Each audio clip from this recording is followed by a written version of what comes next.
जय श्री राम। रामायण क्विज के 5वें संस्करण में आपका बहुत बहुत स्वागत है। हम प्रतिदिन अतिथि मानस प्रेमियों द्वारा मास पारायण की संक्षिप्त व्याख्या प्रस्तुत करेंगे। तो आइए सुनते हैं आज के आमंत्रित अतिथि द्वारा मास पारायण का सार। श्री राम मैं सब जग जाने, करहु प्रणाम जोर युग पाने। आज हम 22वें मास पारायण की चर्चा करने जा रहे हैं। नेमा दर्पण के आयोजक चाहते हैं कि श्री रामचरितमानस से और इन पारायणों से सुधीजन श्रोतागण कुछ न कुछ शिक्षाएं प्राप्त करें। इसी बात को लेकर के हम इस मास पारायण में हमें कौन सी शिक्षाएं मिलेगी, इस बात को हम उद्धत करना चाहेंगे। यह जो मास पारायण है 22वां मास पारायण, यह ईश्वरीय प्रधान है। इसके साथ ही पवित्राणाम पवित्रो अयम, यह पवित्रों को भी पावन करने वाला है। महाभारत में जो स्थान गीता को प्राप्त है, वही स्थान इस 22वें मास पारायण को श्री रामचरितमानस में है। क्योंकि इसी पारायण में प्रभु श्री राम ने रावण सहित राक्षसों का वध करने की प्रतिज्ञा की थी। उन्होंने कहा था कि निश्चरहीन करो मही, निश्चरहीन करहु मही, भुज उठाए प्रण कीन, सकल मुनिल के आश्रम जाहि जाहि सुख दीन। वैसे इस पारायण में मुख्य रूप से जयंती की कुटिलता, शूर्पणखा प्रसंग, सीता हरण, जटायु की गति, सबरी का उद्धार मुख्य रूप से आए हुए हैं। तो इन्हें में से कौन प्रसंग में क्या शिक्षा मिलेगी, इसको हमने केंद्र बिंदु बनाया है। आइए सबसे पहले चर्चा करें हम जयंत की कुटिलता के बारे में। इंद्र का जो पुत्र था जयंत, यह भगवान राम की परीक्षा लेने के लिए चित्रकूट में आता है। कहाँ? चित्रकूट में भगवान श्री रामचंद्र जी स्फटिक शिला पर सीता मैया के साथ बैठे हुए हैं। एकांत है, क्योंकि लक्ष्मण जी कंदमूल फल लेने के लिए गए हुए। तो इस समय राम जी ने सोचा कि क्यों न हम श्री सीता जी का श्रृंगार कर दें।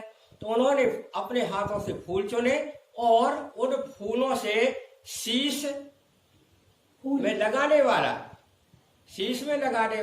शीश फूलों से बनाया, कंगन बनाए, करधन बनाया, चंद्रिका बनाई, नूपुर आदि सब बना करके और उनको पहनाने का काम प्रारंभ कर दिया। इस प्रकार से हम ये कहें कि उनका एक प्रेम प्रसंग चल रहा है पति पत्नी का, क्योंकि एकांतवास है, लक्ष्मण जी यहाँ है नहीं है और अभी ये पहला मौका मिला है जब भगवान राम और सीता एकांत में है। तो इस अवसर पर जयंत देख रहा था कि इनका अवतार हुआ है निशाचरों का वध करने के लिए। ये तो यहाँ पत्नी के श्रृंगार में लगे हैं, ये किस प्रकार से रावण का वध करेंगे। तो उस मूर्ख जयंत ने कौवे का रूप धारण किया और राम जी के बल की परीक्षा लेना चाहे। तो क्या किया उसने? सीता चरण चोंच हति भागा और मूढ़ मंद मति कारण कागा। इस कौवे ने क्या किया? जैसे पक्षी चोंच और अपने ये पंजे मारते हैं ना, यही सीता जी के लिए इसने चोंच भी मारी और पंजा भी मारा। सीता चरण चोंच दोनों उनके चरणों में मारे और भागा। लेकिन राम जी ने जब देखा तो उन्होंने उसके पीछे सीख बाण लगा दिया, धनुष पर संधान कर दिया सीख बाण, और वो उनके जयंत भागता जा रहा है, कौवा भागता जा रहा है और बाण जो है वह पीछे पीछे लगा हुआ है, उसको जला दे रहा है। वह इंद्रपुरी गया, ब्रह्मलोक गया, देव और शिवलोक गया, लेकिन किसी ने भी उसको बैठने के लिए तक नहीं कहा। काहू बैठन कहा न हुई। तब ऐसे अवसर पर नारद जी जो हैं वो उसके रक्षक बने। कैसे? नारद देखा विकल जयंता और लागी दया कोमल चित चंता। उसके लिए राम जी के पास भिजवा दिया, राम जी की शरण में भिजवा दिया। तब राम जी ने क्या किया? शिव जी कहते हैं कि तजा नयन एक नयन कर तजा भवानी। हे पार्वती जी, राम जी हमारे बड़े दयालु हैं, इतना बड़ा अपराध किया उसने, फिर भी उसको एक आंख करके फोड़ के उसको जिंदा छोड़ दिया। क्यों? राम जी दयालु है। और उसको ये कहा क्यों फोड़ी?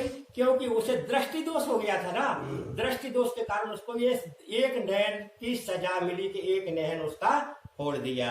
अब आगे भगवान श्री राम जी जो है वो चित्रकूट से अत्रि जी के आश्रम जाते हैं।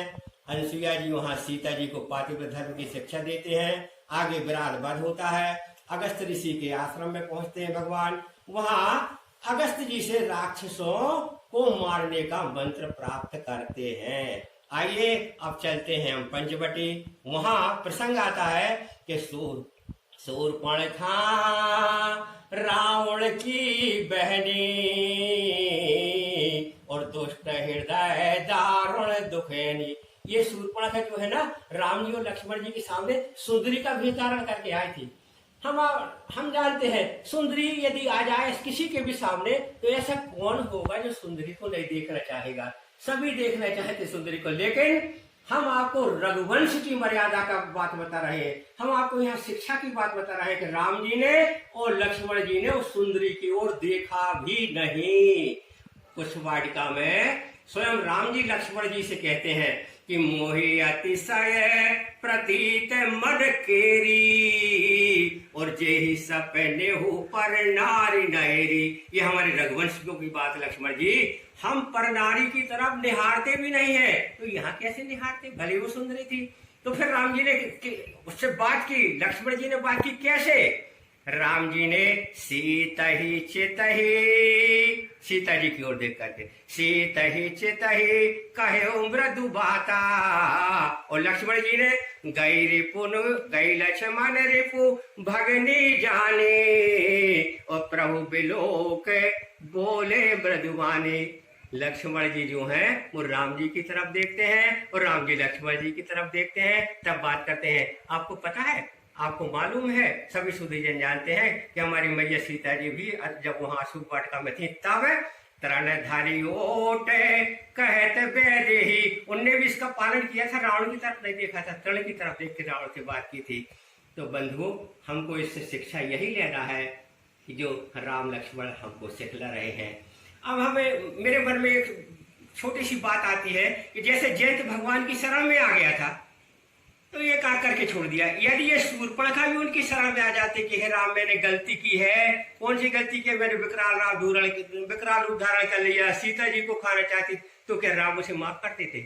मेरे ख्याल से नहीं, क्योंकि ये जो है अपने कुल की मर्यादा का पालन नहीं कर रही थी, कुल अपने परिवार की परंपरा का पालन नहीं कर रही थी, यह अपने कुल की नाक काट रही थी, अपने परिवार की नाक काट रही थी, इसलिए लक्ष्मण जी ने इसकी नाक काटी।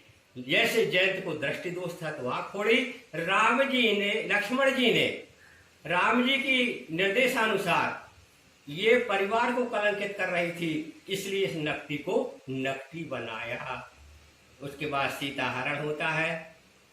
जटायु प्रसंग में एक बहुत अच्छी बात आती है। हम देखते हैं कि जटायु जो है मातृशक्ति का सम्मान करता है, इतने बड़े महाबली रावण से युद्ध करता है, तो मातृशक्ति का सम्मान करने के कारण उसे भगवान राम की गोद मिलती है। और वहीं दूसरी तरफ हम देखते हैं कि महाभारत में भीष्म पितामह ने द्रौपदी का अपमान जो दुशासन कर रहा था चीरहरण अपने आंखों के सामने देखा, इसलिए उन्हें बाणों की सैया मिली।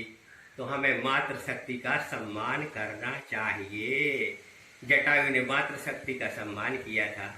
सबरी के आश्रम में पहुंच करके भगवान नौदा भक्ति का पाठ मैया सबरी को सुनाते हैं।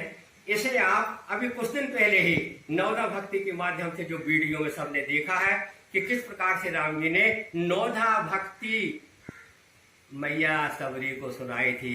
यहाँ सबरी का उद्धार करते हैं और उसकी आज्ञा से, उसके निर्देशानुसार, उसके कहने से वो पंपरपुर की ओर प्रस्थान करते हैं।